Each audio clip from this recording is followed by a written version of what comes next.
ओम शांति 14/11/2023 की मुरली है। मुख्य रूप से बाबा ने कहा, यह पाप आत्माओं की दुनिया है। इसकी वृद्धि अब नहीं चाहिए, इसे विनाश होना है। हम इन पुराने वस्त्रों को उतार अपने घर जाएंगे। अब नाटक पूरा हुआ। फिर कहा, मनुष्यों को देवता बनाने की सर्विस में विघ्न ज़रूर पड़ेंगे। तुम्हें तकलीफ सहन करके भी इस सर्विस पर तत्पर रहना है, रहम दिल बनना है। फिर कहा, हमने ईश्वर की गोद ली है, फिर देवताई गोद में जाएंगे। इसे रूहानी नशे में रहना है, अपना और दूसरों का कल्याण करना है। अमृत बेले उठ ज्ञान सागर के ज्ञान का मनन करना है। एक की अव्यभिचारी याद में रहना है। देह अभिमान छोड़ स्वयं को आत्मा निश्चय करना है। अब सुनते हैं महावाक्यों को विस्तार से। बाबा ने कहा, मीठे बच्चे, मनुष्यों को देवता बनाने की सर्विस में विघ्न ज़रूर पड़ेंगे। तुम्हें तकलीफ सहन करके भी इस सर्विस पर तत्पर रहना है, रहम दिल बनना है। प्रश्न है, जिसे अंतिम जन्म की स्मृति रहती है, उसकी निशानी क्या होगी? उत्तर, उनकी बुद्धि में रहेगा कि अब इस दुनिया में दूसरा जन्म हमें नहीं लेना है और ना तो दूसरों को जन्म देना है।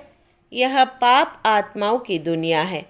इसकी वृद्धि अब नहीं चाहिए, इसे विनाश होना है। हम इन पुराने वस्त्रों को उतार अपने घर जाएंगे। अब नाटक पूरा हुआ। गीत है, नई उम्र की कलियां। ओम शांति। बाप बैठ बच्चों को समझाते हैं कि तुम बच्चों को हर एक की ज्योति जगानी है। यह तुम्हारी बुद्धि में है। बाप को भी बेहद का ख्याल रहता है कि जो भी मनुष्य मात्र है उनको मुक्ति का रास्ता बताए। बाप आते ही है बच्चों की सर्विस करने, दुख से लिबरेट करने। मनुष्य समझते नहीं है कि यह दुख है तो सुख का भी कोई स्थान है, यह जानते नहीं। शास्त्रों में सुख के स्थान को भी दुख का स्थान बना दिया है। अब बाप है रहम दिल। मनुष्य तो यह भी नहीं जानते कि हम दुखी है, क्योंकि सुख का और सुख देने वाले का पता ही नहीं है। यह भी ड्रामा की भावी। सुख किसको कहते हैं, दुख किसको कहते, यह जानते नहीं। ईश्वर के लिए कह देते कि वही सुख दुख देते हैं, गोया उस पर कलंक लगाते हैं। ईश्वर जिनको बाप कहते हैं उनको जानते ही नहीं। बाप कहते हैं कि मैं बच्चों को सुख ही देता हूँ। तुम अब जानते हो बाबा आया है पतितों को पावन बनाने। कहते हैं, मैं सबको ले जाऊंगा स्वीट होम। वो स्वीट होम भी पावन है। वहाँ कोई पतित आत्मा रहती नहीं। उस ठिकाने को कोई जानते नहीं। कहते हैं कि फलाना पार निर्वाण गया, परंतु समझते नहीं। बुद्ध पार निर्वाण गया तो ज़रूर वहाँ का रहने वाला था, वहाँ ही गया। अच्छा, वो तो गया, बाकी दूसरे कैसे जाए? साथ तो कोई को ले नहीं गया। वास्तव में वो जाते नहीं। इसलिए सब पतित पावन बाप को याद करते हैं। पावन दुनिया दो है, एक मुक्ति धाम, दूसरा जीवन मुक्ति धाम। शिवपुरी और विष्णुपुरी, यह है रावणपुरी। परमपिता परमात्मा को राम भी कहते हैं। राम राज्य कहा जाता है तो बुद्धि परमात्मा की तरफ चली जाती है। मनुष्य को तो सब परमात्मा मानेंगे नहीं, तो तुमको तरस पड़ता है, तकलीफ तो सहन करनी पड़े। बाबा कहते, मीठे बच्चे, मनुष्य को देवता बनाने में इस ज्ञान यज्ञ में विघ्न बहुत ही पड़ेंगे। गीता के भगवान ने गाली खाई थी ना, गालियाँ उनको भी और तुमको भी मिलती है। कहते हैं ना कि इसने शायद चौथ का चश्मा देखा होगा। यह सब है दंत कथाएं। दुनिया में तो कितना गंध है। मनुष्य क्या क्या खाते हैं, जानवरों को मारते हैं, क्या क्या करते हैं। बाप आकर इन सब बातों से छुड़ा देते हैं। दुनिया में मारामारी कितनी है, तुम्हारे लिए बाप कितना सहज कर देते हैं। बाप कहते हैं कि तुम सिर्फ मुझे याद करो तो विकर्म विनाश हो जाएंगे। सबको एक ही बात समझाओ। बाप कहते हैं अपने शांति धाम और सुख धाम को याद करो। तुम असल वहाँ के रहवासी हो। सन्यासी लोग भी वहाँ के लिए ही रास्ता बताते हैं। अगर एक निर्वाण धाम चला गया तो फिर दूसरे को कैसे ले जाएंगे? उनको कौन ले जाएगा? समझो, बुद्ध निर्वाण धाम में गया, उनके बौद्धि तो यहाँ बैठे हैं, उनको वापिस ले जाए ना। गाते भी है, जो पैगंबर है सबकी रूह यहाँ है, यानी किस न किस शरीर में है, फिर भी महिमा गाते रहते। अच्छा, धर्म स्थापन करके गए, फिर क्या हुआ? मुक्ति में जाने लिए मनुष्य कितना माथा मारते हैं। उसने तो यह जप तप तीर्थ आदि नहीं सिखाया। बाप कहते हैं मैं आता ही हूँ सबकी गति सद्गति करने, सबको ले जाता हूँ। सतयुग में जीवन मुक्ति है, एक ही धर्म है, बाकी सब आत्माओं को वापिस ले जाते हैं।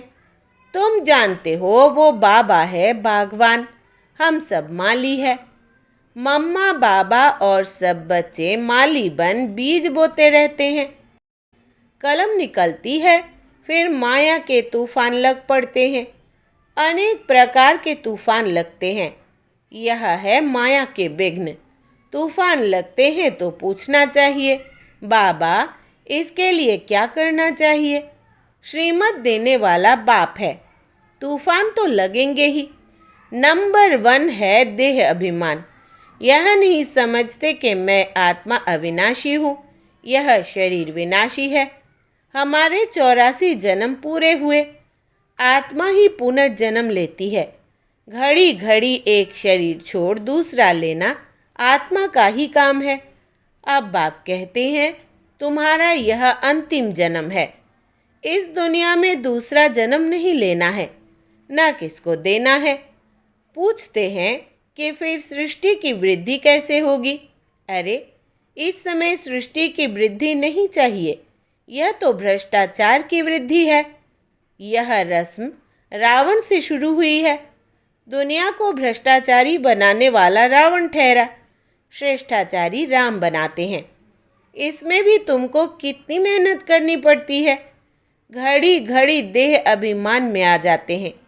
अगर देह अभिमान में ना आए तो अपने को आत्मा समझे।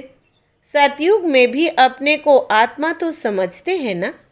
जानते हैं अभी यह हमारा शरीर वृद्ध हुआ है, उनको छोड़कर नया लेंगे। यहाँ तो आत्मा का भी ज्ञान नहीं है, अपने को देह समझ बैठे हैं। इस दुनिया से जाने की दिल उनकी होती है जो दुखी होते हैं, वहाँ तो है ही सुख। बाकी आत्मा का ज्ञान वहाँ रहता है। एक शरीर छोड़ दूसरा लेते हैं, इसलिए दुख नहीं होता, वो सुख की प्रालब्ध है। यहाँ भी आत्मा तो कहते हैं, फिर भल कोई आत्मा सो परमात्मा कह देते हैं। आत्मा है यह तो ज्ञान है ना, परंतु यह नहीं जानते कि हम इस पार्ट से वापस जा नहीं सकते। एक शरीर छोड़ फिर दूसरा लेना ज़रूर है। पुनर्जन्म तो सब मानेंगे, कर्म तो सब कूटते हैं ना। माया के राज्य में कर्म विकर्म ही बनते हैं, तो कर्म कूटते रहते हैं। वहाँ ऐसे कर्म नहीं जो कूटने पड़े। अब तुम समझते हो कि वापस जाना है, विनाश होना ही है। बम्स की ट्रायल भी ले रहे हैं, गुस्से में आकर फिर ठोक देंगे। यह पावरफुल बम्स है। गायन भी है, यूरोपवासी यादव। भल हम सब धर्म वालों को यूरोपवासी ही कहेंगे। भारत है एक तरफ, बाकी उन सबको मिला दिया है। अपने खंड लिए उन्हों को प्यार तो बहुत है, परंतु भावी ऐसी है तो क्या करेंगे। ताकत सारी तुमको बाबा दे रहे हैं। योग बल से तुम राज्य ले रहे हो। तुमको कोई भी तकलीफ नहीं देते हैं। सिर्फ बाप कहते हैं मुझे याद करो, देह अभिमान छोड़ो। कहते हैं कि मैं राम को याद करता हूँ, श्री कृष्ण को याद करता हूँ, तो वे अपने को आत्मा थोड़े ही समझते हैं। आत्मा समझते तो आत्मा के बाप को क्यों नहीं याद करते हैं? बाप कहते हैं मुझ परम पिता परमात्मा को याद करो। तुम जीव आत्मा को क्यों याद करते हो? तुमको देही अभिमानी बनना है। मैं आत्मा हूँ, बाप को याद करता हूँ। बाबा ने फरमान किया है याद करने से विकर्म विनाश होंगे और वर्षा भी बुद्धि में आ जाएगा। बाप और जायदाद अर्थात मुक्ति और जीवन मुक्ति, इसके लिए ही धक्के खाते रहते हैं। यज्ञ जप तप आदि करते रहते हैं। पोप से भी आशीर्वाद लेते जाते हैं। यहाँ बाप सिर्फ कहते हैं कि देह अभिमान छोड़ो, अपने को आत्मा निश्चय करो। यह नाटक पूरा हुआ है। हमारे 84 जन्म पूरे हुए हैं। अब जाना है। कितना सहज करके समझाते हैं। गृहस्थ व्यवहार में रहते बुद्धि में यह रखो। जैसे नाटक पूरा होने पर होता है तो समझते हैं कि बाकी 15 मिनट है, अभी यह सीन पूरी होगी। एक्टर्स समझते हैं हम यह कपड़ा उतार घर को जाएंगे, अभी सबको वापस जाना है। ऐसी ऐसी बातें अपने से करनी चाहिए। कितना समय हमने सुख दुख का पाठ बजाया है यह जानते हैं। अभी बाप कहते हैं कि मुझे याद करो। दुनिया में क्या क्या हो रहा है इन सब को भूल जाओ। यह सब खत्म हो जाने वाले हैं, अब वापस जाना है। वो समझते हैं कि कलयुग अभी 40,000 वर्ष चलेगा। इसको घोर अंधियारा कहा जाता है। बाप का परिचय नहीं है। ज्ञान माना बाप का परिचय, अज्ञान माना नो परिचय, तो गोया घोर अंधियारे में है। अभी तुम घोर सोजरे में हो, नंबरवार पुरुषार्थ अनुसार। अब रात पूरी होने वाली है, हम वापिस जाते हैं। आज ब्रह्मा की रात, कल ब्रह्मा का दिन होगा। बदलने में टाइम तो लगेगा ना। तुम जानते हो अब हम मृत्यु लोक में हैं, कल अमर लोक में होंगे। पहले तो वापिस जाना होगा। ऐसे यह 84 जन्मों का चक्र फिरता है। यह फिरना बंद नहीं होता है। बाबा कहते हैं तुम कितनी बार मेरे से मिले होंगे? बच्चे कहते हैं कि अनेक बार मिले हैं। तुम्हारे 84 जन्मों का चक्र पूरा होता है तो सबका हो जाएगा। इसको कहा जाता है ज्ञान। ज्ञान देने वाला है ही ज्ञान सागर, परम पिता परमात्मा पतित पावन। तुम पूछ सकते हो पतित पावन किसको कहा जाता है? भगवान तो निराकार को कहा जाता है। फिर तुम रघुपति राघव राजा राम क्यों कहते हो? आत्माओं का बाप तो वो निराकार ही है। समझाने की बड़ी ही युक्ति चाहिए। दिन प्रतिदिन तुम्हारी उन्नति होती रहेगी, क्योंकि गुह्य ज्ञान मिलता रहता है। समझाने के लिए है सिर्फ अल्फ की बात। अल्फ को भूले तो ऑर्फन हो गए, दुखी होते रहते हैं। एक द्वारा एक को जानने से तुम 21 जन्म सुखी हो जाते हो। यह है ज्ञान, वो है अज्ञान। जो कह देते परमात्मा सर्वव्यापी है, अरे वो तो बाप है। बाप कहते हैं तुम्हारे अंदर भूत सर्वव्यापी है, 5 विकार रूपी रावण सर्वव्यापी है। यह बातें समझानी पड़ती है। हम ईश्वर की गोद में है, यह बड़ा भारी नशा होना चाहिए। फिर भविष्य में देवताई गोद में जाएंगे, वहाँ तो सदैव सुख है। शिव बाबा ने हमको एडप्ट किया है, उनको याद करना है। अपना भी और दूसरों का भी कल्याण करना है तो राजाई मिलेगी। यह समझने की बड़ी अच्छी बात है।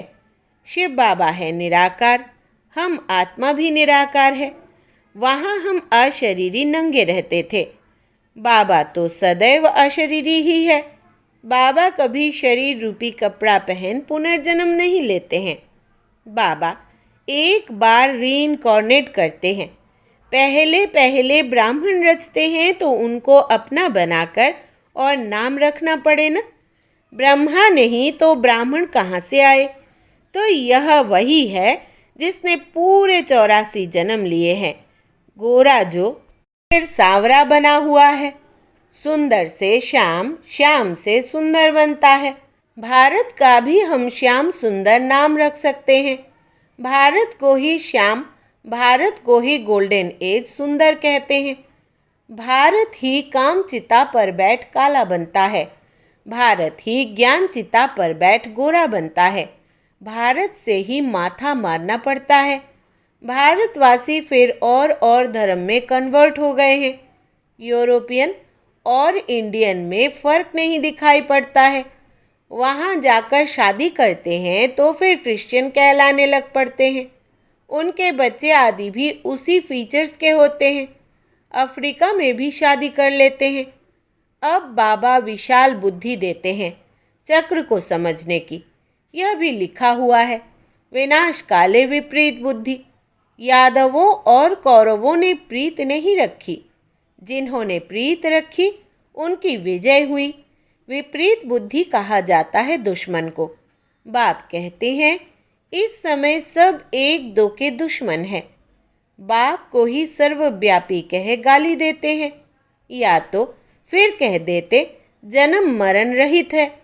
उनको कोई भी नाम रूप नहीं है। ओ गॉड फादर भी कहते हैं। साक्षात्कार भी होता है आत्मा और परमात्मा का। उसमें और परमात्मा में फ़र्क नहीं रहता। बाकी नंबरवार कम जास्ती ताकत तो होती ही है। मनुष्य भल मनुष्य है, उनमें भी तो मर्तबे होते हैं। बुद्धि का फ़र्क है। ज्ञान सागर ने तुमको ज्ञान दिया है तो उनको याद करते हो। वो अवस्था तुम्हारी अंत में बनेगी। अमृत वेले सिमर सिमर सुख पाओ। भल लेटे रहो परंतु नींद नहीं आनी चाहिए। अपना हट कर बैठना चाहिए। मेहनत है। वैद्य लोग भी दवाई देते हैं अमृत वेले के लिए। यह भी दवाई है। रचता बाप ब्रह्मा द्वारा ब्राह्मण रचकर पढ़ाते हैं। यह बात सबको समझानी है। अच्छा, मीठे मीठे सिकिलदे बच्चों प्रति माता पिता बाप दादा का याद प्यार और गुड मॉर्निंग। रूहानी बाप की रूहानी बच्चों को नमस्ते और हम रूहानी बच्चों की रूहानी बाप दादा को याद प्यार, गुड मॉर्निंग और नमस्ते बाबा नमस्ते। धारणा के लिए मुख्य सार। पहला, हमने ईश्वर की गोद ली है, फिर देवताई गोद में जाएंगे। इसी रूहानी नक्शे में रहना है। अपना और दूसरों का कल्याण करना है। दूसरा, अमृत बेले उठ ज्ञान सागर के ज्ञान का मनन करना है। एक की अव्यभिचारी याद में रहना है। देह अभिमान छोड़ स्वयं को आत्मनिश्चय करना है। वरदान है, अमृत बेले से रात तक याद के विधि पूर्वक हर कर्म करने वाले सिद्धि स्वरूप भव। विस्तार है, अमृत बेले से लेकर रात तक जो भी कर्म करो, याद के विधि पूर्वक करो तो हर कर्म की सिद्धि मिलेगी। सबसे बड़े से बड़ी सिद्धि है प्रत्यक्ष फल के रूप में अतीन्द्रिय सुख की अनुभूति होना। सदा सुख की लहरों में, खुशी की लहरों में लहराते रहेंगे तो यह प्रत्यक्ष फल भी मिलता है और फिर भविष्य फल भी मिलता है। इस समय का प्रत्यक्ष फल अनेक भविष्य जन्मों के फल से श्रेष्ठ है। अभी अभी किया, अभी अभी मिला, इसको ही कहते हैं प्रत्यक्ष फल। स्लोगन है, स्वयं को निमित्त समझ हर कर्म करो तो न्यारे और प्यारे रहेंगे। मैंपन आ नहीं सकता। स्वयं को निमित्त समझ हर कर्म करो तो न्यारे और प्यारे रहेंगे। मैंपन आ नहीं सकता। अच्छा, ओम शांति।